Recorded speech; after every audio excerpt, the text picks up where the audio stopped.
Female officer cop stabbed in head.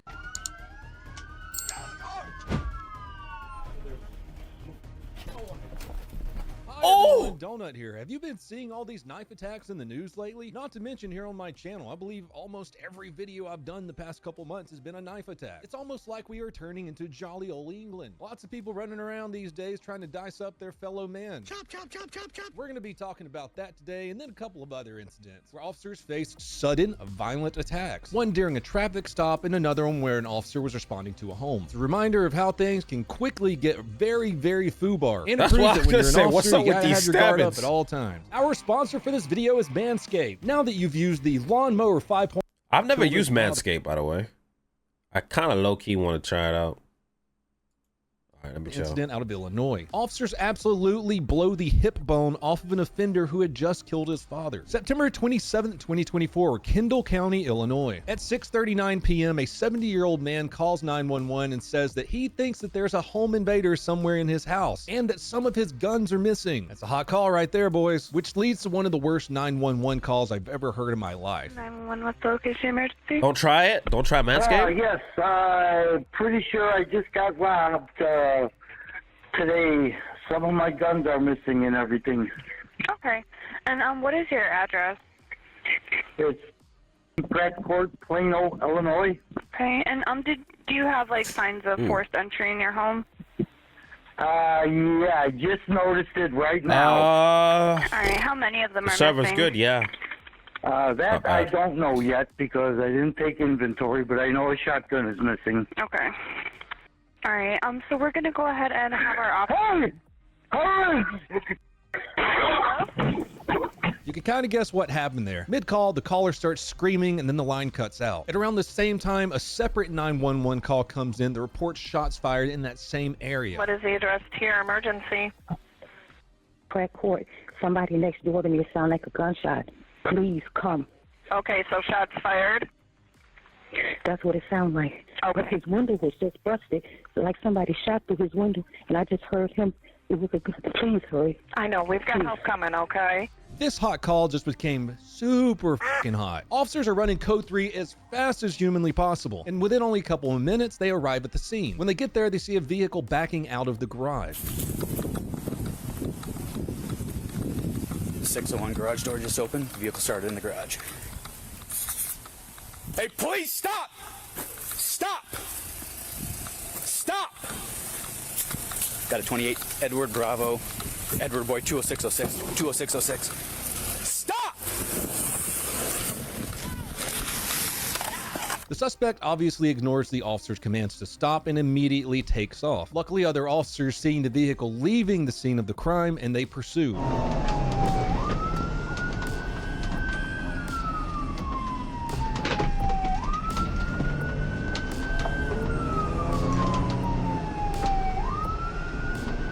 Now officers get themselves in a high-speed chase with someone who is armed and dangerous and has already killed someone until the suspect runs into a little bit of traffic.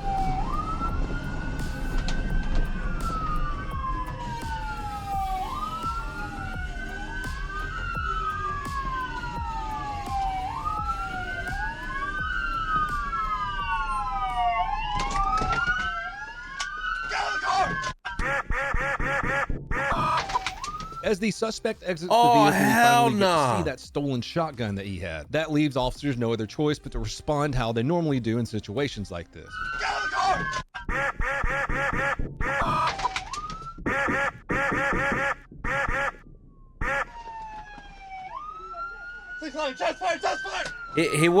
He was shot immediately. You hear it right here. Look, as soon as he comes out, like he's not pointing there. Look, situations like this. You hear it. You hear that? At least get shot.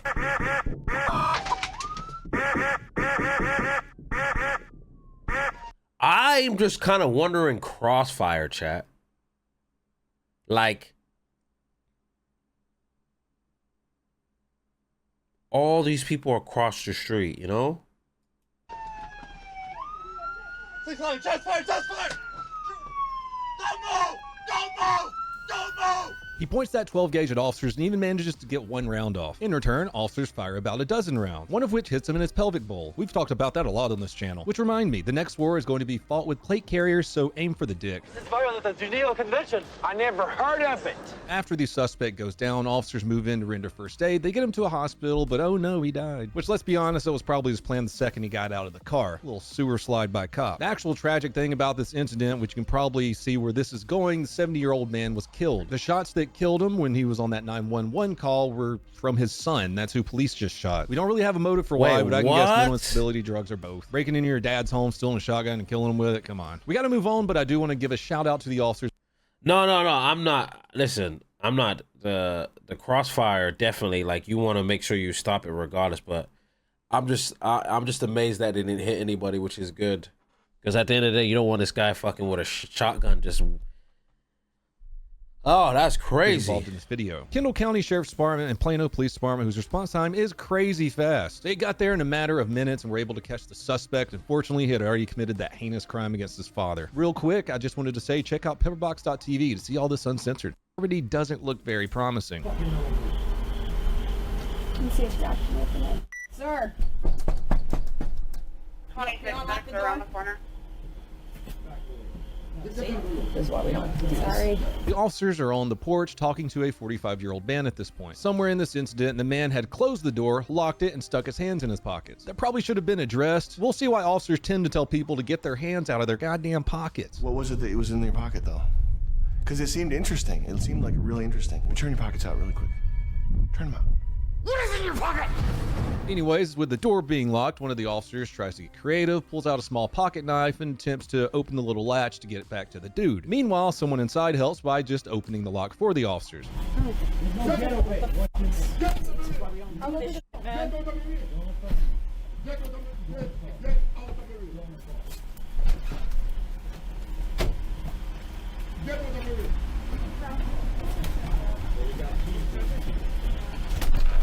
And here's where things get a little crazy. With the officers positioning by the door and no one addressing the fact that he had his hands in his pockets. No,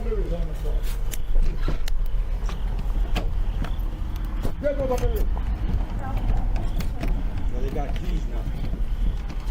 So they're killing it. As the door opens, dumbass pulls out a knife and shouts, "I'm going to f***ing kill you," then attacks one of the female officers on scene. He ends up stabbing her in the head, shoulder, and neck. That's when one of the male officers on scene takes 2 shots at the suspects, putting him down on the ground.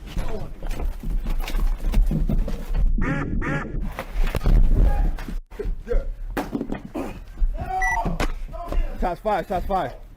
Don't move! Don't f***ing move!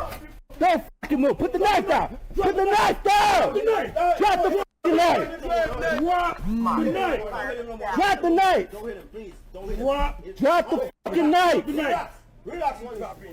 As you can see, the suspect went from super tough guy with a knife to Lieutenant Dan in no time. I'm gonna go out on a limb here and assume that those shots that the officer fired went right into that dude's spine. I don't think he gonna walk no more. Yeah, why don't you have a seat right over there? Okay. The officer who was stabbed was rushed to the hospital, and good news, she was treated on site, released, and is expected to make a full recovery. Our bad guy is alive and faces a slew of charges, including attempted murder. His bail has been set at $750,000. How he even received bail is beyond me. But on the bright side, I don't think he's gonna be running at anyone with a knife again. Maybe you could roll at him now. Just gotta remember, it's always important to create a little distance with an agitated suspect like that. Never know what they might have on them. Like in an incident that also happened in Connecticut. During a traffic stop, it gets violent really quick. What? Violence on a traffic stop? No way. On Thursday, October 3rd, 2024 at approximately 1:24 p.m., an officer pulls over a vehicle for a simple registration issue. The driver exits the vehicle. My thing is, right, when an officer goes through this, right, should they be allowed back on duty? Like, they should get some type of, like, leave and pay and like evaluation type shit for like a couple months, because that shit's like, as an officer, like, you say you do a traffic stop and a motherfucker just start opening fire on you, like, it's gonna be very hard to like do a traffic stop after that. I know if I was an officer, I would, like, your whole view on shit's gonna be completely different. Oh, they will? Just a few months they do, because it's like, it's gonna be like, I don't know. vehicle. It would be super hard, especially like even like that. Bro, why am I getting pushed back? I don't understand this. Oh my gosh. It's aggressive and wouldn't you know it, refuses to comply with commands. Don't come near me. Don't come near me. What do you mean don't come near? Come near me. Out of nowhere, a physical altercation breaks. Look, see, look. What do you mean? Look, see how he's grabbing on his right hand? Don't come near. Come near me. Out of nowhere, a physical altercation breaks out, probably because the officer wanted to detain the aggressive suspect. As you could probably guess, though, when you have an aggressive suspect, you want to put him in cuffs to figure out what's going on. Doesn't always work out great. Don't Tyler, don't Tyler, don't Tyler, don't Tyler, don't Tyler, don't Tyler.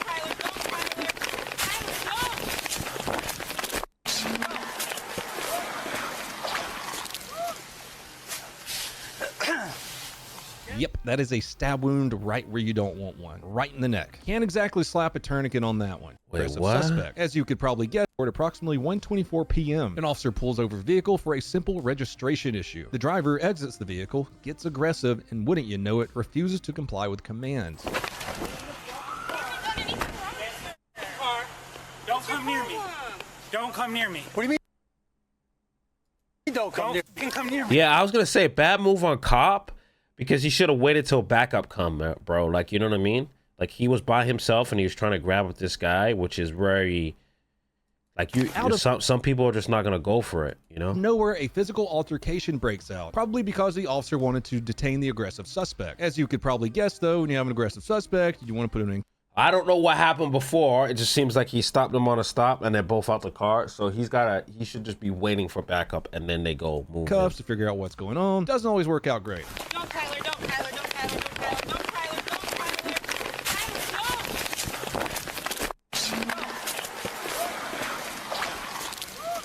Oh, look at the blood. Yep, that is a stab wound right where you don't want one. Right in the neck. Can't exactly slap a tourniquet. No, you see how backup just came? Look. Backup just came right now, look. See, backup's pulling up now, see? He should have just waited till he came. Yep, that is a stab wound right where you don't want one. Right in the neck. Can't exactly slap a tourniquet on that one. Luckily, the officer who has just stabbed back up arrives on scene right when this happened. I don't know if he stabbed me or what he did. I don't know if he stabbed me.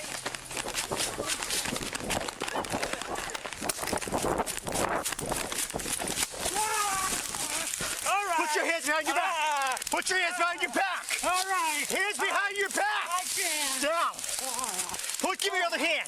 Give me your other hand. Okay. As the suspect is rolling on the ground screaming like a little bitch, we get to see something very rare, a successful taser deployment. Officers are successfully able to call for an ambulance before the dude bleeds out. Did he stab you? He attacked me. Yeah, I think so. Let me see where. Right here, right there. Yeah, come over here, Jimmy. Come over here. Come on. Come over here. Sit down. LC 44, sit down. Sit down. 42. I need a medic. Immediately, I need a medic. Breathe. Sit down. The officer who was stabbed was transported to the hospital and is expected to make a recovery. The suspect is probably still whining about having to follow laws or some other stupid shit. Little crybaby. He's being held on a whopping $3 million bond. He was charged with attempted murder and assault on a public servant. One major thing to take away from these incidents, of course, is just having a good little bit of distance between you and a suspect, especially when their hands are in their pockets. Yeah. Pocket sand. Thanks for watching this break. No, 100%. Like, he should have did what the first officer did. He should have... Oh, bro. He should have waited a little bit or came in. Because he got stabbed in the neck, so...